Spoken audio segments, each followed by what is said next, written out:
Hey guys, what's up? Welcome to another great episode of Eggs. Today we have a special guest. His name is Keegan Hall. He's a Seattle-based artist. I wouldn't necessarily say graphic designer. I almost say graphic designer, but I think you're more of a fine artist just in what you do. He specializes in charcoal portraitures and other types of art. And I've met him or kind of came across his work on Instagram and reached out, and he was willing to come on the show. So here we are, and welcome to the show. Keegan, thank you for making the time for us. Yeah, appreciate it. Thanks for having me. Yeah, sorry about all the confusion at the beginning. We had a little snafu with our email, but we're here and we're live. And thanks for making the time for us. And Eggs is kind of like Ryan was saying a little earlier. We go back and kind of get your back history on your career. And I don't know how early that is, when your career started, but can you kind of give us just a basic overview of your work history? Yeah, I mean, it's relatively short in the context of art. I just got back into it actually just a few years ago. And it was kind of due to unfortunate circumstance. I lost my mom unexpectedly. She passed I'm away. sorry.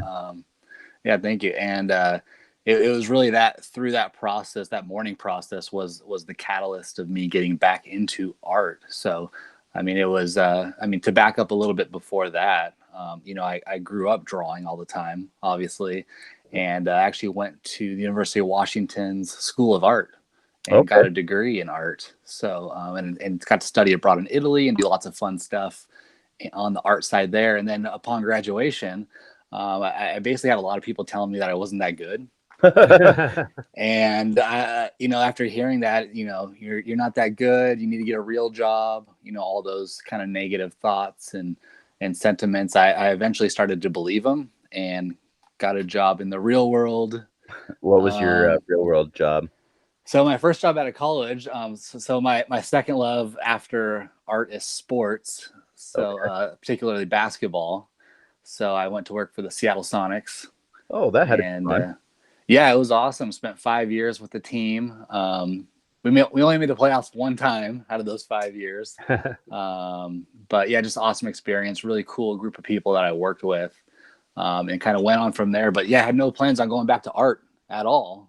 Just in kind of business career mode, and Right. that. And I think I read something about you were maybe involved with some startups, things like that along the way early on too. Yeah, that's exactly right. So, yeah, after the Sonics left, I actually went back to grad school and got my MBA. So, after finishing my business degree there, did join a startup kind of from the very ground floor. I was employee number one, joining the founders. And we raised about $4 million and worked on this mobile app for about 3.5 years before it was ultimately acquired. Oh, So yeah, lots of and that background in company tech and was marketing. Facebook. Yeah, exactly. What was the app? It was called Perk, PIRQ, and it's still out there. It's a digital loyalty platform for small business owners and their customers. Oh, nice. What was your role in the app development process? I oversaw the sales team and the marketing efforts. So a lot of the design and messaging and partnerships. And I mean, when you're in a startup, you wear all the hats. So yeah, pretty cool role to be there from the beginning to the end. Yeah, that's awesome. Well, and so is your background like have you always been artistic? Like you say you were working in marketing and advertising at the app. I mean, were you, I guess, a designer by trade or where did you pick up these skills? Yeah, I mean, it was really. I've just always been a very curious kid. So growing up, I obviously did a lot of art. I would buy lots of comics, as you see, kind of behind me here, and I would never really read them. I would just kind of draw from them. So that's, and in addition to art, I mentioned sports, but I also kind of had that entrepreneurial bug early on, where I remember my parents would bowl in a bowling league, every Tuesday night, and I learned how to make these little stuffed animal bears and as part of a school project. And I used to make them and then take them to the bowling alley and sell them for $1 each. So I kind of always had this in my mind, this whole business slash art slash, trying to figure out how it could all fit together down the road. So it's all kind of evolved. Both sides kind of at different times have been kind of developing on their own. And kind of now I've been able to put both of them together. That's awesome. Yeah. So how does that work? So I mean, you spend a bunch of time in sort of the business world. You have this unfortunate incident in your family, and you decide to go back into art and sort of pursue art again, or maybe anew. Can you talk a little bit about how that began and like why art was the outlet for you? Yeah. So yeah, I mean, when I lost my mom, I was obviously not in a great place because I was really close with her. And a few months after her passing, I remember I was just thinking about her and my childhood and all the great memories that we had. And art was a constant reoccurring theme in many of those great memories growing up. So for whatever reason, I just sat down and drew a picture, something I hadn't done in nearly 10 years, and drew a picture of Michael Jordan, who was my favorite player of all time. And I remember I posted that online with real no expectations, but I put it on Facebook, I think. And, a bunch of friends were like, wow, I didn't even know you could draw. That's so great. Very cool. And one person asked me if I could draw a picture of Cam Chancellor for them, and they would even pay me $100. And I was like, oh my God, I'm gonna be rich off this. And I did that and posted that picture of Cam Chancellor, and Cam saw that and then shared it with all of his followers on not only Twitter but also Instagram, and then asked me to do a piece for him. And that whole process of working with Cam was really the first opportunity for me to showcase my art to the world, and it was a pretty big stage being able to leverage his audience at the same time. Yeah, I can imagine. It's amazing how the reciprocation, someone shares something and then all of a sudden you get a lot of attention from it. Has that been kind of your main source of marketing? Is just Instagram and people sharing your work? Yes, I mean, social media has just been ridiculously beneficial for me, and I think art in general plays well on Instagram's platform. Obviously, it's very visual, and then you kind of combine that with, at least my approach to using social is, I like to take people inside the creation process of my art, so they really get to see it from the very beginning, where I'm drawing the first pencil Yeah. strokes all the way What to the what very you end. working on? You're working on one right now. I think it's with Russell Wilson and Pete, Yeah, the head coach. yeah. How long have you been working on that piece? Because it seems like it's been going on for a minute now, and it's Oh, cool to see the updates. Like, oh, I spent 4 hours on his nose today. yeah, this one is interesting because I don't know how many hours I put into it yet, but I estimate at the end it'll be over 100. That's Oh wow. crazy. Because it's about twice the size of what I normally do. So it's actually pretty large. And then of course I am just obsessed with the details. So I just can't move on to a piece of the drawing without making it really tight and crisp. Like, I'm sure you guys have seen a lot of art, and when you're far away, it looks really, really good and detailed and almost like a photo. And as you get closer to it, Pixelates. yeah, it really starts to break apart, and you can see, that it is a piece of artwork after all. And I'm trying to really push the limit on that, where you can get right up to my drawing, put your nose on it, and you still can't distinguish that it's just a pencil drawing. That's At least so. that's the goal. That's Yeah, that's that's awesome. insanity. No, it's funny too. I draw a lot, and when I was a kid, it's funny because I did many of the same things you've described. I bought the comic books. I never read them, so my wife's always asking me, "Oh, who did whatever?" 'Cause I have no idea. But I bought them all, and I have them all, and but I always bought them to draw. I had a pretty influential art teacher in like seventh grade that was a comic book artist himself as a trade.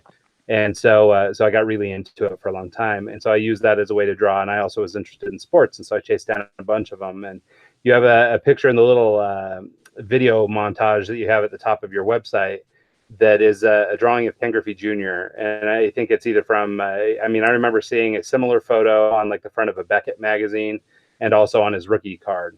And I have that same drawing, or one very similar, similar pose and everything, but it was based on sort of the same idea. Mine don't look anything like yours, but so You consist of yeah, stick figures. yeah. At this point, I'm more of a cartoonist or an illustrator. I struggle with faces. No matter what I do, I can't get faces right. They're So tough. They're I can tough. do the rest. The faces kill me. I can never capture somebody's likeness very well. So, but anyway, I mean, really cool, and it's fun to hear about your journey. And it's such a I guess it seems sort of diametrically opposed to the, startup culture, or the guy that's, in the startup world. So it's kind of interesting or exciting to hear about that. Yeah, I mean, I think that the two worlds are very different, but there's also a lot of overlap too, particularly on how you approach the business side of it. I mean, I think that the art industry in general is pretty old and traditional, so that it's very ripe for disruption and kind of bringing a new model to it that maybe hasn't been done before, at least doing it a little bit differently.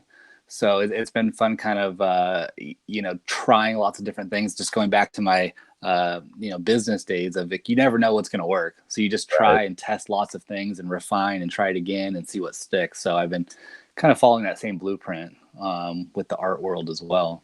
So Well, what? yeah. So how much of your day, or how much, credence do you pay to sort of the old way? I saw that you're being shown in some galleries and things, and versus using modern technology like Instagram and things for exposure. I mean, what are you finding are the most prolific routes for selling artwork these days?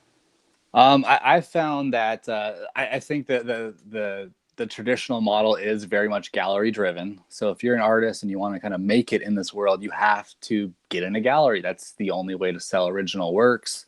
And I think very much of the traditional industry, at least because I came up through art school, right? And that was always the mindset there too. That's just how it is. So I remember when I first got into the gallery, they typically want you to sign an exclusive representation agreement where, even if your artwork sells, even if you sell your own artwork, they still get half of the commission, stuff like that. And that's just what every artist signs, right? That's just a industry standard. And I wouldn't sign that because that's not how I operated. And luckily I found a gallery that was willing to work with me on that. So if I brought my own buyer to the table, I would just sell my own work and, obviously keep the full amount. Right. So, but yeah, some of those little small things like that have been interesting to see how it works out. And also the idea that you can't sell original artwork unless people see it in person, which obviously reinforces that gallery mentality. Right. And I found that not to be true as well, where I've been able to really showcase work online on Instagram. People have enjoyed it and, have purchased it thereafter. So are you seeing a lot of results from like the crowdfunding type sources? Are you able to do like Indiegogo type campaigns, or something similar to that effect as you're designing the product and sell pre-releases? I haven't done any of those traditional crowd source funding options. I mean, maybe that would be interesting to test. But I have started pre-selling work as just a way of, getting some early revenue in the door. So even this piece now, like, it's available right now for pre-sale, and people, have kind of reserved their copies, so to speak. So that might be an interesting model. Although interestingly, a lot of my artwork is charity driven. So I do fundraising, but it's not on any of those platforms. And we obviously donate all that money. What's like your go-to charity? Like what do you focus on? I literally work with hundreds of charities. I don't have like a single one. So I really want to partner with them and what they're doing and see how I can help what they're already doing versus trying to build my own. Like my wife is always like, you should start your own nonprofit. And, it's a whole nother animal when you get into running your own show there. So I would prefer to partner with them. But yeah, I mean, I think in the last few years, I think we're well over $400,000 raised. Yeah, I think you said it's 406 on your website. Yeah, it's quite a bunch of money, actually. I mean, congratulations on that. That's amazing. So. Yeah, thank you. And that really goes back to, I don't know if you kind of checked out my very first one, how that all came about. But my whole journey back into art is just ridiculous. Well, that's what I was going to say, actually. Maybe let's take a little bit of a step backwards. We kind of, got off the path a little bit, and maybe let's talk a little bit more linearly about that. You made the step to get back into art and sort of how you were able to get that going. I think that part of the story is really key.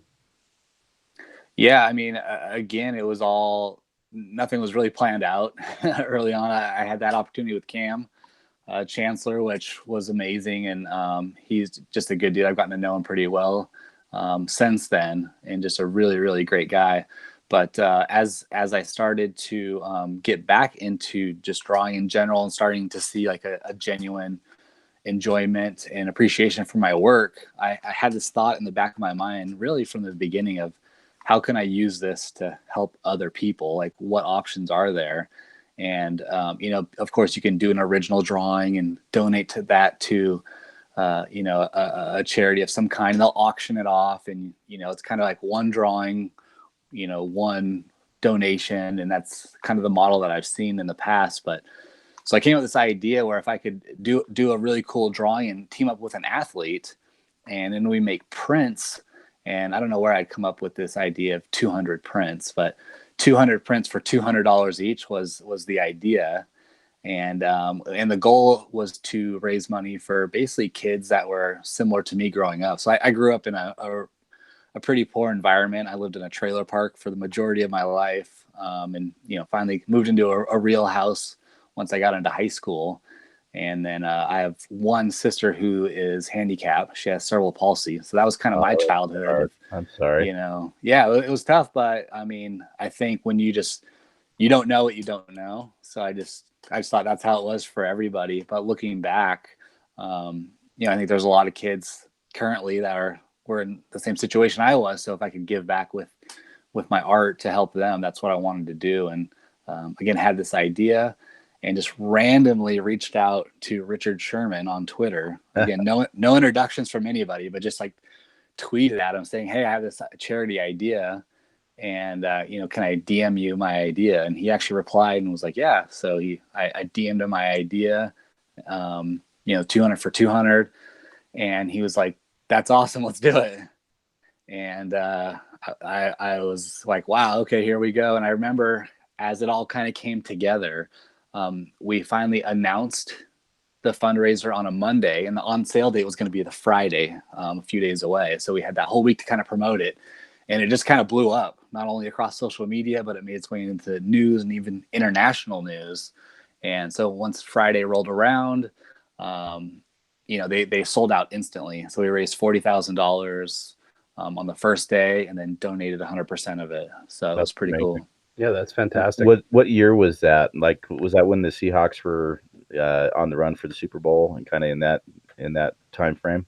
Yeah, they had the Legion of Boom, obviously. Yeah, so that was a good such a good following. time. Yeah, and that was actually what the drawing that drawing was the Legion of Boom, kind of their pregame huddle where they kind of sway back and forth. Yeah. And Sherman was right in the middle of that. So Sherman and I signed and numbered 200 of those and sold. And that really launched a whole new model and even fundraising, because I kind of use a similar model, and it's grown and evolved since then. But that was the first one that has led to so many more after. That's neat. Right around that same time frame, and this is kind of how I came to know you. You did a picture of what's his name? Colin Kaepernick. And it was right around the same time where he was doing his take a knee stance. And I think a friend of mine shared that and posted a comment on it. And I saw the quality of work that you put out, and I instantly started following you on Instagram. Can you talk about that scenario and just the process of putting that picture out? Yeah, I mean, that was, as I kind of watched that whole scenario unfold of him taking a knee and then seeing that incredible negative reaction that a lot of people in the public took, I just was shaking my head like, really? Like he's standing up for people that don't have a voice. And it seemed very obvious to me that he was doing the right thing. But yet, like, society was very much kind of crucifying him for this position of trying to help other people. And I would just constantly, this thought was really ruminating in my mind of, I was like, man, I need to do a piece of artwork that really captures what I feel. And then also my perspective as a white guy in relation to this racial injustice issue. Yeah. And that's kind of where I was born. So can you talk a little bit about that though? So, I mean, first you created the piece, but I mean, did it catch steam in the press? Like, I mean, what came from doing that piece? Yeah, I mean, a couple different things. I think a lot of people, first of all, had only seen my sports art of players doing their sport. So this was kind of a step outside of what they're used to seeing me do. And it also was very much, I guess it's quite controversial as it turned out. I mean, initially my concept I thought was relatively tame. I mentioned that he was, figuratively being crucified by the public for his belief. So I wanted to capture kind of that literal crucifixion. Yeah, So didn't you draw him on a cross or something? yeah, he's on a cross. Yeah. So again, the concept was, thousands of people have been crucified over the years, and it's like the most embarrassing public display of, being at fault for something that public has deemed you guilty of. And it really had nothing to do with religion at all. It was, Yeah. very much the former there. But yet people wanted to quickly draw the relationship between religion and say that I was comparing him to Jesus. And that's really, I think, what set off the firestorm of reactions across Right. social media. I could see that. Did you get a lot of like death threats, hate mail kind of stuff, or was it just more, you know, screw you, how dare you kind of thing? No, I got the full gamut. I mean, it was interesting because, as you mentioned, when I do a new drawing, I post updates every day, videos and images as I progress through it. And I usually like to take people inside the creation process and tell them what I'm working on or something like that. But for that piece was a little bit different, where I really wanted to write almost like a little mini essay on a different component of the racial injustice in America from my perspective. So people that followed it from the beginning very much knew that I wasn't trying to cause a fight or an uproar, and it wasn't about religion. And I think a lot of people really enjoyed kind of the unraveling of the drawing, as well as kind of my thoughts on the subject, and they understood it. And there's a mutual respect. But kind of as a test, I remember I was very curious to see, because I did get some reactions throughout this process about the cross and stuff. But I was like, I wonder what would happen if I just put this on Facebook and promoted it to a group that has never seen it. This is their reaction to be. Yeah, just see what, and that's what I think people. And I ironically, in the description, I wrote out what it was all about, and I detailed it's not about religion. It's about this, and either people didn't read it or didn't care. But I still look back on that post now on Facebook, and you can see all these people just flaming me, like, fuck you, go to hell, like, you're going to be burned for this. And yeah, it was crazy. Mind boggling to me, just the way people handle stuff like that. Oh man. Yeah. Then that was my first real exposure to kind of that side of art. Yeah.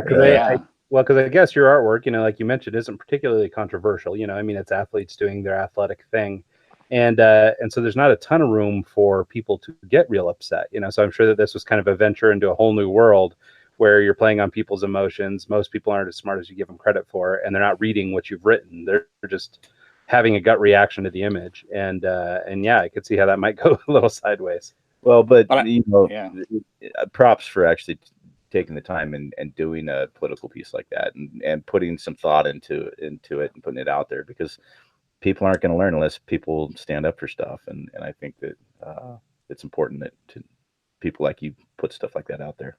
So no, I appreciate that. Yeah. And that was just the idea. I mean, I've never been afraid to like share my opinion. So I wasn't worried about, like, I didn't get worried when the backlash came, as in terms of like me feeling bad that people didn't like my art or something like that, because I knew I created it for the right reasons.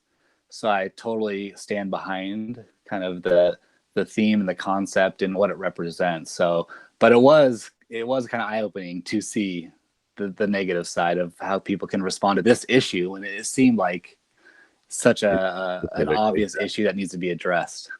So you've kind of become like a Seattle icon almost, in the art world anyways. A lot of your the people that you draw are Seattle athletes, or like Macklemore.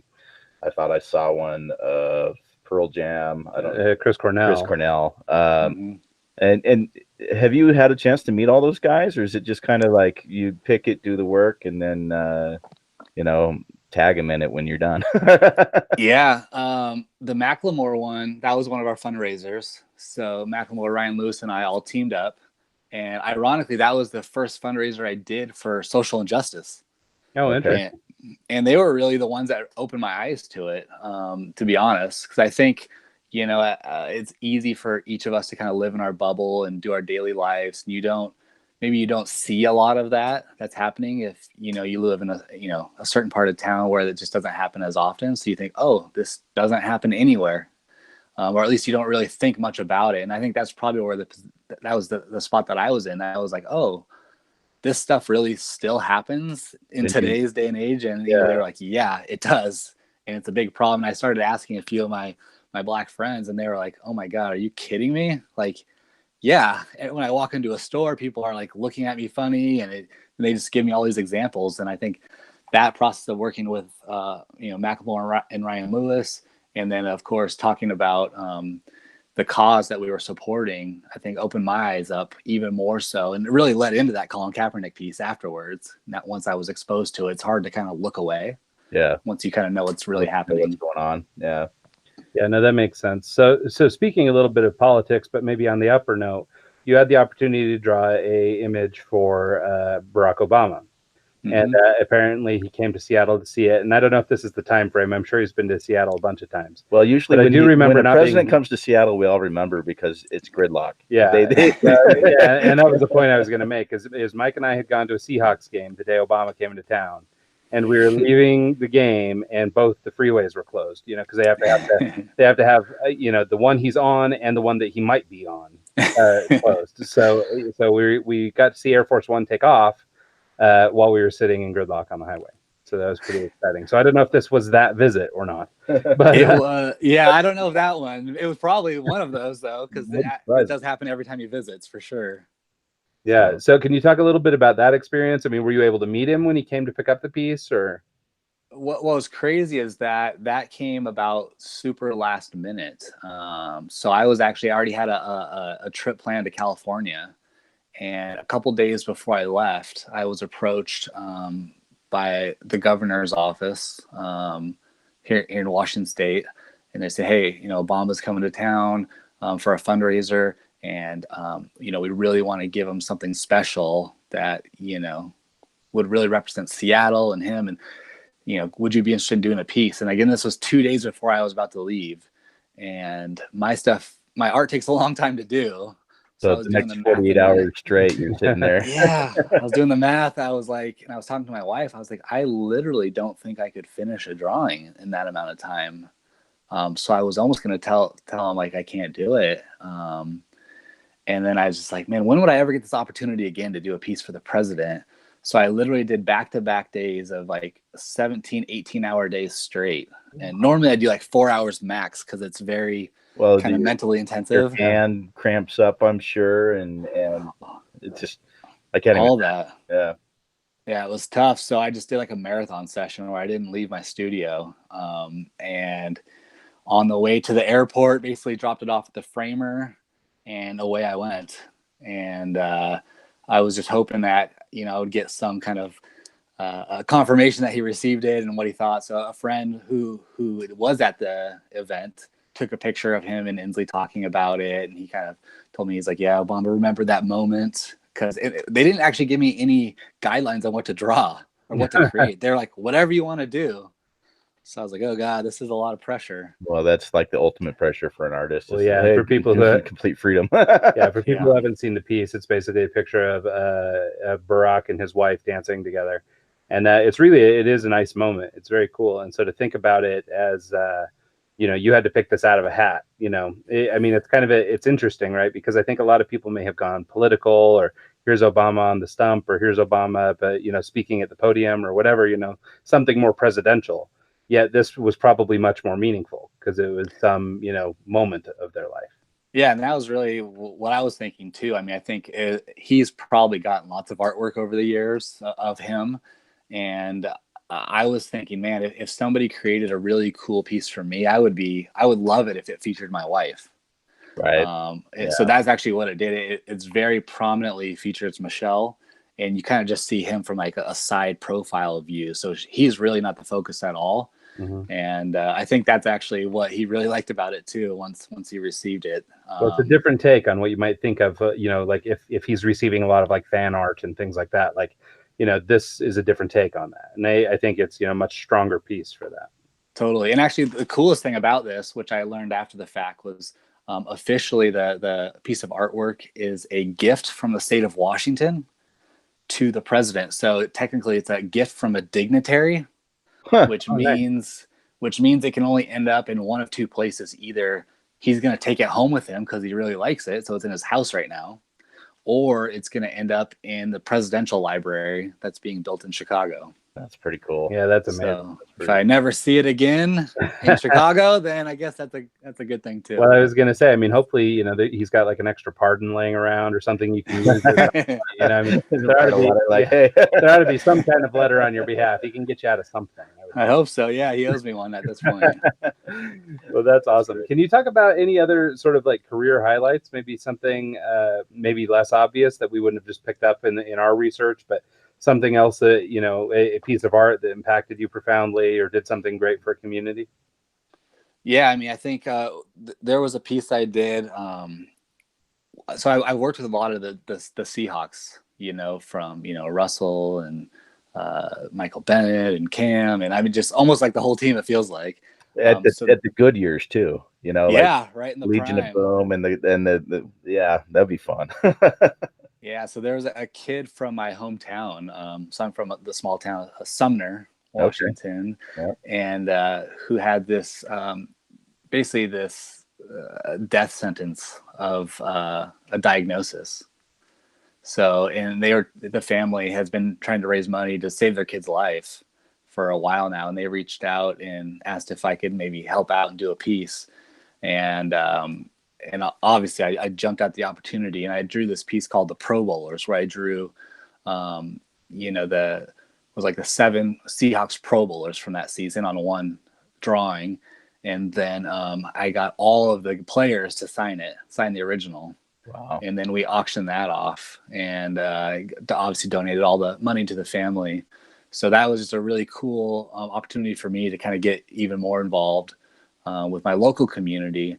And then really art in general, I think it's opened so many doors for me in other areas. Like I get to go to a lot of schools now and talk to kids and cool. share my story of, you know, kind of where I grew up to art. And I think art is kind of that universal language that anyone can relate to, and kids obviously really like to see it. And then when you layer on kind of the athletes component of it, they really enjoy it, and I kind of wrap it around a message of, you know, dreaming big and perseverance and hard work.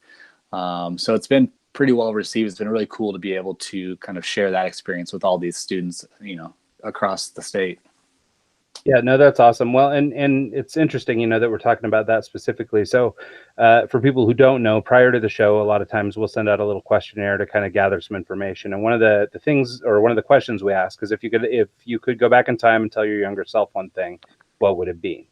And so, and I assume that this is part of the messaging that you tell these students and stuff as you're going around to the schools, because it's really powerful messaging. But I'd like to dig in on it a little bit, because it's a recurring thing that keeps coming up. So your response to that was, you know, to not be scared, because you know, not to be worried that other people are judging you, having missed out on opportunities when you were young because you cared too much about what others thought. Now, I think that most of us, at least our logical brain, can look at this and recognize, yes, that's true. You know, obviously we're being held back by other people's or our beliefs about other people.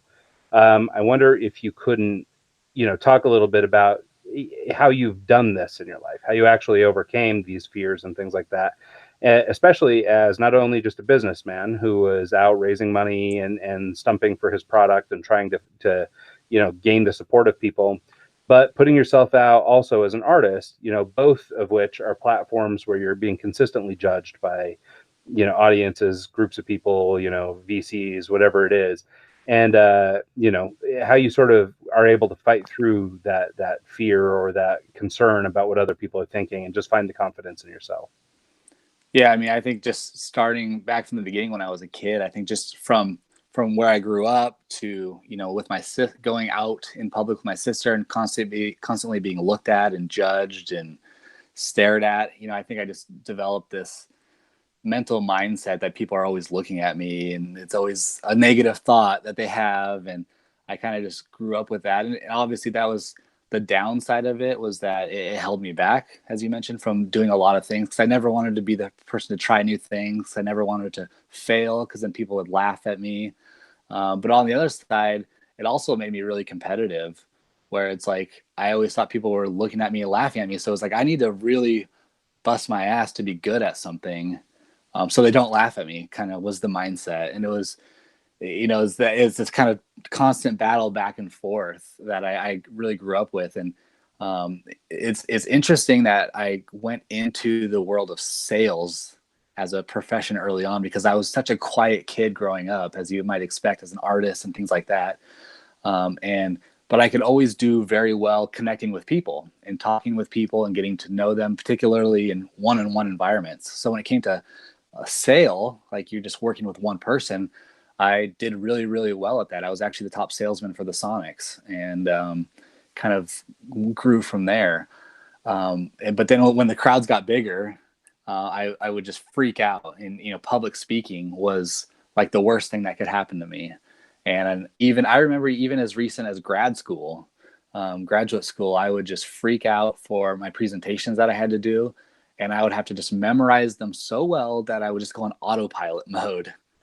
So I was just petrified. And then really things changed when, I lost my mom. I think when you have something so drastic happen to you like that, so life altering, literally, that you kind of, I reassessed everything. Like, what's the point of all of this? Why are we here?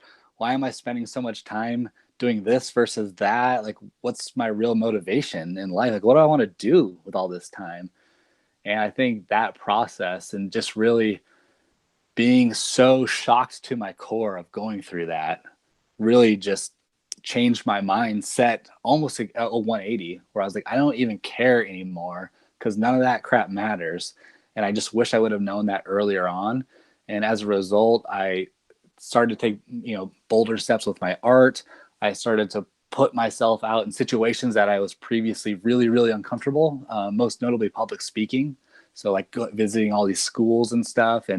And I just, as I kind of was trying to grow myself in a lot of respect, I was starting to realize the benefits that I was getting, not only from like a career standpoint, but just a personal growth standpoint. I wish I would have known all of this years ago, that most of this stuff that we surround ourselves with doesn't really matter at the end of the day. And there's only a handful of things that do. And so focus on those things that do matter. And then so many more great things will come as a result. Yeah, I think that's nice. So can you, I guess, get into that a little bit more? So like this compassion and these things that you sort of found out about yourself, or you discovered that you had interest in.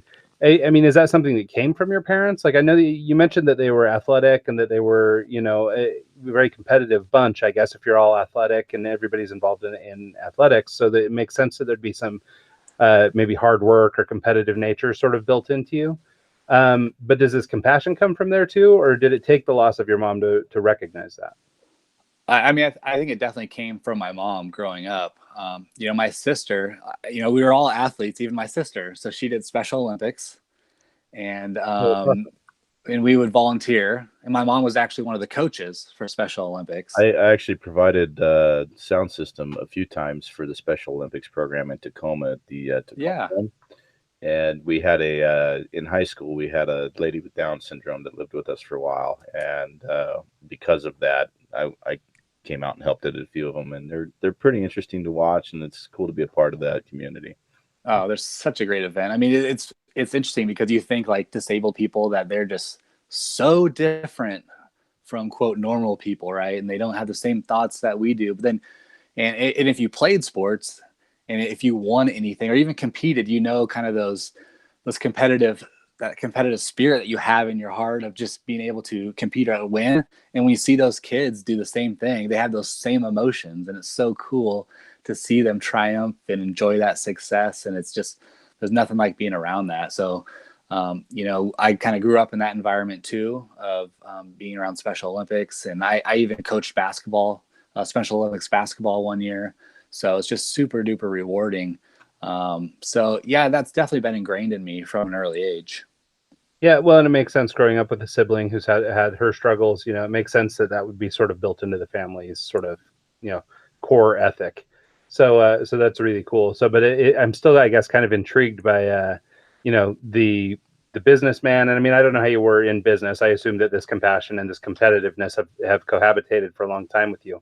And so, but as you were building apps and doing things like that and overcoming this, you know, trepidation or shyness or whatever you want to call it from your youth growing up as an artist, it's I don't know, it's really impressive to me to be able to make such a left turn in your career.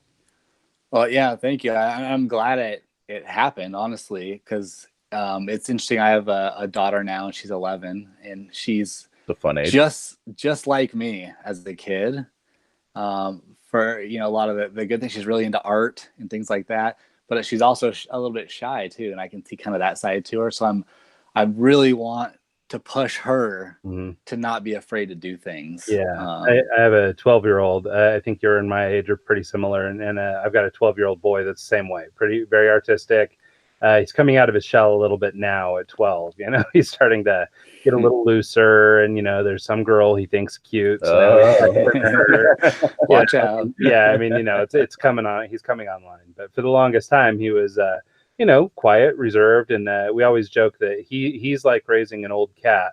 And our younger son, our 8-year-old, is like, you know, on fire. Like, I mean, there's no keeping up with him. Like, it's just incredible how different they are. But yeah, no. So it's interesting, and it's funny too, how raising a kid changes your perspective a little bit too.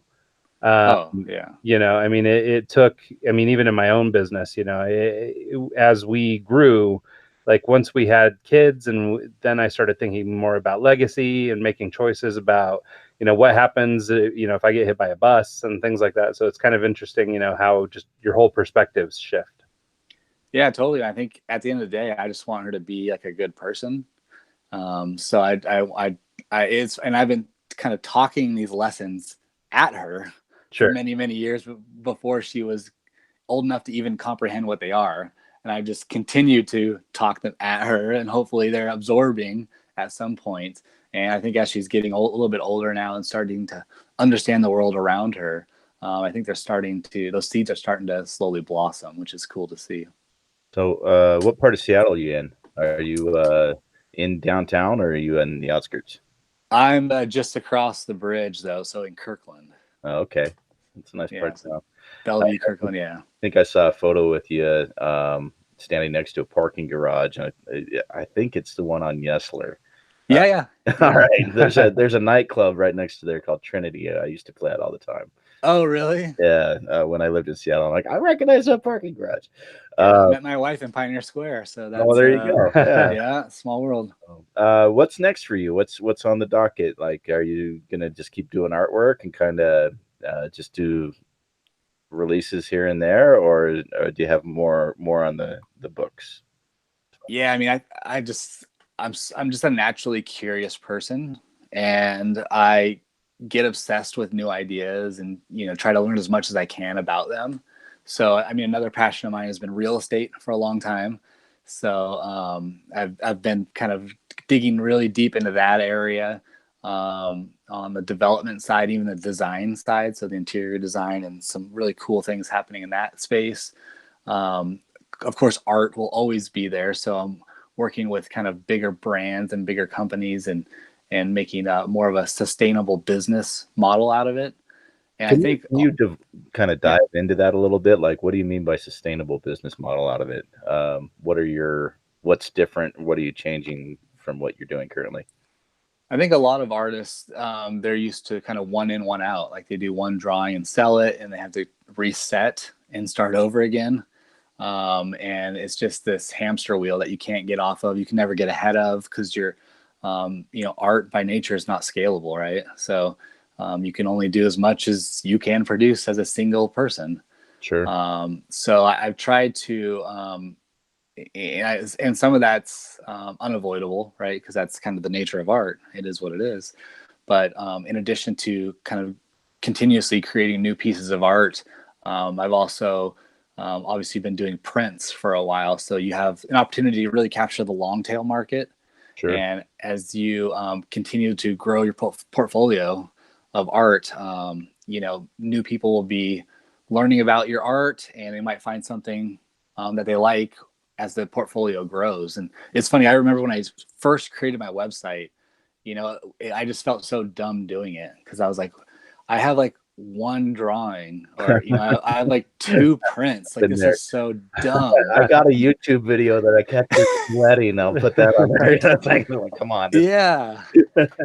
It's like, this is so dumb. Like, no one's ever going to visit this site and buy one of the two prints. But over time, as the catalog grows and more exposure comes and people see it, new people see my work, and so you have that opportunity to keep sales moving even while you're working on another piece over here. Do you usually do like a limited run on the prints? Like, you have the original for astronomical amount of money, but the prints are more affordable.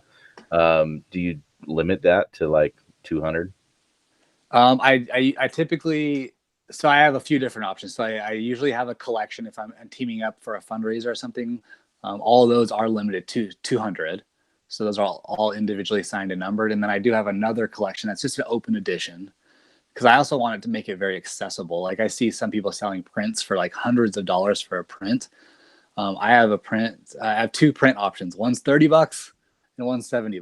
Well, right? So affordable, and still you get the work and not the $200 bill that goes with it. Exactly. Well, they're good quality too. Yeah. Well, and I was going to ask you a little bit about how that process works. I mean, I don't know if you've worked in other mediums and stuff, but I know people who paint and have a lot of trouble reproducing their art very well for a print.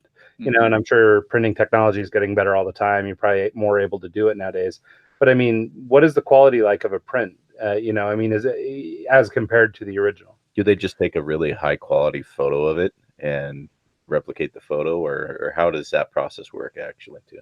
Yeah, that's a good question. So I do. Once I finish a piece, I take it to a professional photographer and have them shoot it, kind of the right lighting, and because mine really ultimately look like black and white pictures in a sense, right? Yeah. So the camera person has to know kind of what they're doing, because you got to find the right lighting to eliminate any shadowing, obviously, and then pencil by nature has a glare to it, so you got to really be able to balance that. So a lot of times I'll take a few of the pictures that I receive and combine them to create an image that has no glare from the pencil and the lighting, and then kind of just do some minor touch-ups to color correct, and that's pretty much it. So it definitely can be done. The prints come out really, really nice and really high quality, because they're actually smaller than the original a little bit.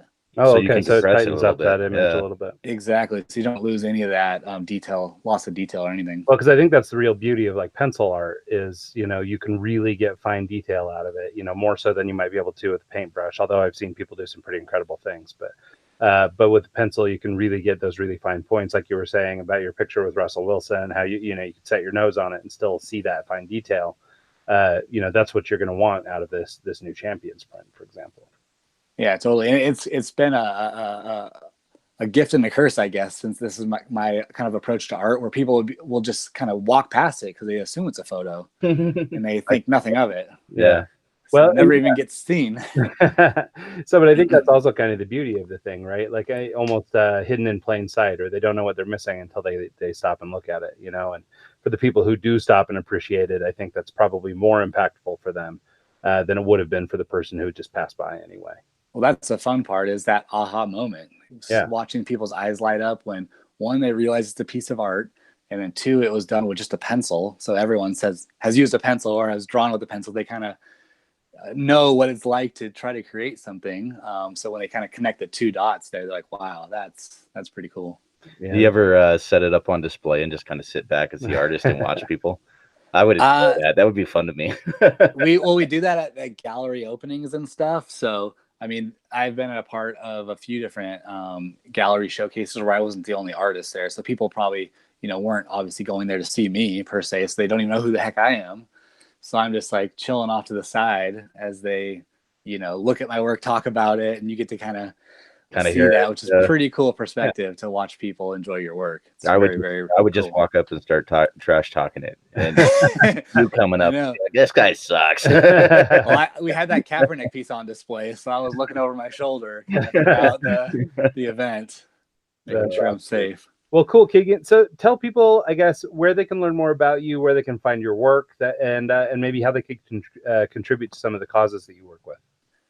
Yeah, I mean, so everything is at keeganhall.com. That's kind of the hub for everything. And then I'm on every social network, just searching, Keegan Hall, same thing. And then I even have on the website lots of different charity prints are available for purchase right there. So everything that gets sold there does get donated.